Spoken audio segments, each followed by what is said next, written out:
Comment faire fructifier un régime enregistré d'épargne-études? Cette présentation, elle est destinée à tous ceux et celles qui veulent mieux comprendre le fonctionnement du régime enregistré d'épargne-études avant de contacter un fournisseur. Plus précisément, nous verrons les sources de financement qui sont déposées dans le régime enregistré d'épargne-études, ce que j'appelle le R3E. Je me présente, Marie-Lou Boulay, chargée de faire découvrir les avantages financiers du R3E et du Bon d'études canadien. Je travaille pour Action interculturelle. Ce projet est financé en partie par le gouvernement du Canada pour le programme de Bon d'études canadien. Bon à savoir, deux sources de financement du R3E sont administrées par le programme canadien d'épargne-études. Ces sommes proviennent de l'Agence de revenus du Canada. Il s'agit du Bon d'études canadien et de la subvention canadienne à l'épargne études. Le souscripteur, c'est-à-dire la personne qui ouvre un R3E pour un enfant, si elle le souhaite, peut cotiser dans le R3E. Cette source de financement provient du souscripteur lui-même. Par exemple, un parent qui souscrit à un R3E et qui désire déposer une ou des sommes d'argent pourra le faire à sa convenance. Finalement, vous pouvez obtenir des incitatifs provinciaux à travers les programmes suivants: l'incitatif québécois à l'épargne-études, la subvention épargne-études Avantage Saskatchewan, le programme de subvention à l'épargne-études et à la formation de la Colombie-Britannique. Au Québec, Revenu Québec administre l'incitatif québécois à l'épargne-études. Il s'agit donc d'une autre source de financement dans le R3E. Mis à part ces trois provinces, toutes les autres provinces du Canada ne contribuent pas directement au régime enregistré d'épargne-études. Tout d'abord, commençons par le Bon d'études canadien. Le Bon d'études canadien, c'est un montant de 500 $ que le gouvernement du Canada va déposer directement dans le R3E de l'enfant.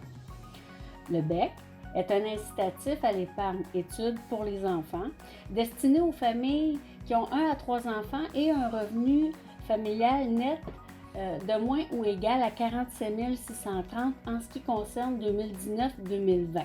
Allons voir sur le site du gouvernement du Canada ce qu'il explique concernant l'admissibilité au Bon d'études canadien. Le montant du revenu admissible par famille va se calculer selon le nombre d'enfants. Colonne de gauche, nous voyons le nombre d'enfants dans la famille et à droite, le revenu familial net rajusté pour 2019-2020.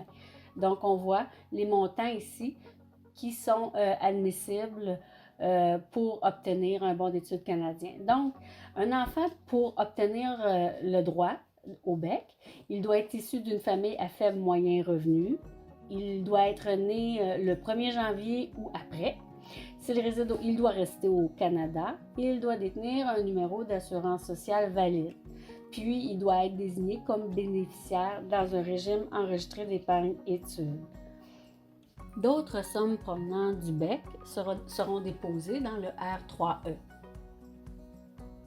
100 $ pour chaque année d'admissibilité jusqu'à l'année où le bénéficiaire, votre enfant, atteint l'âge de 15 ans.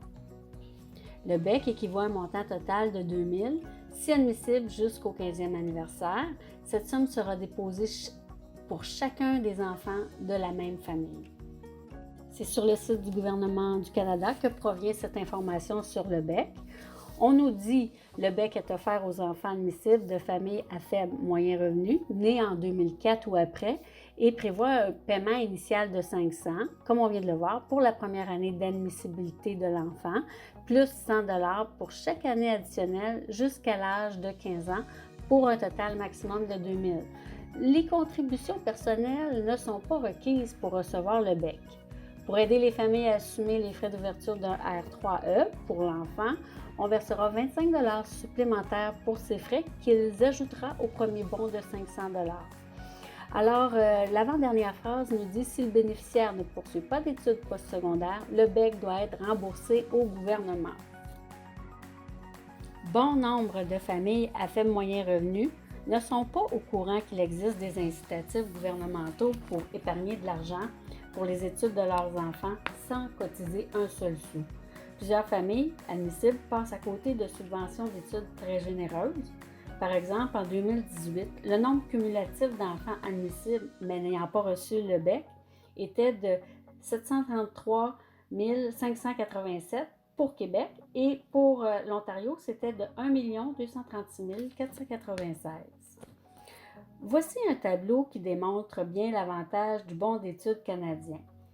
Ici, la famille a un revenu égal ou inférieur à 47 630. Ils ont ouvert un R3E à la naissance de leur enfant. Ils n'ont pas cotisé dans le R3E. Malgré cela, le BEC a été versé par le programme canadien, Emploi et développement social du Canada. Leur enfant disposera donc d'un montant de 2 000 dès qu'il sera inscrit aux études postsecondaires. De plus, le BEC a fructifié à travers les années. Un montant supplémentaire de 1 052 $ en capitalisation s'ajoute au BEC. Si on regarde dans la colonne accumulation des incitatifs, le 500 $ a été déposé et un 25 pour compenser les frais d'ouverture de dossier si cela s'applique. Au total, 3 077 $ sans que la famille ait versé un sou. La prochaine capsule vidéo portera sur la subvention canadienne pour l'épargne études et ce même tableau servira à présenter les montants qui s'ajouteront au BEC. On continue. Certains fournisseurs de R3E exigent de déposer un montant minimal et d'autres non. Aucune limite de cotisation annuelle dans le R3E. Cependant, il y a une limite concernant les cotisations. Elles sont donc de 50 000 à vie. Que se passe-t-il avec les cotisations lorsque le R3E est fermé ou il arrive à échéance? Les cotisations personnelles seront remises à la personne qui a ouvert le régime. Si le bénéficiaire choisit de ne pas continuer ses études après le secondaire, vous pouvez attendre un certain temps pour voir s'il changera d'idée, des choses qui peuvent arriver. Les R3E peuvent rester ouverts pendant un maximum de 36 ans. Si vous êtes certain que le bénéficiaire n'utilisera pas cet argent, vous pouvez encaisser vos cotisations ou les transférer dans le R3E d'un autre de vos enfants. Demandez à votre fournisseur de R3E si votre régime permet ce genre de transfert.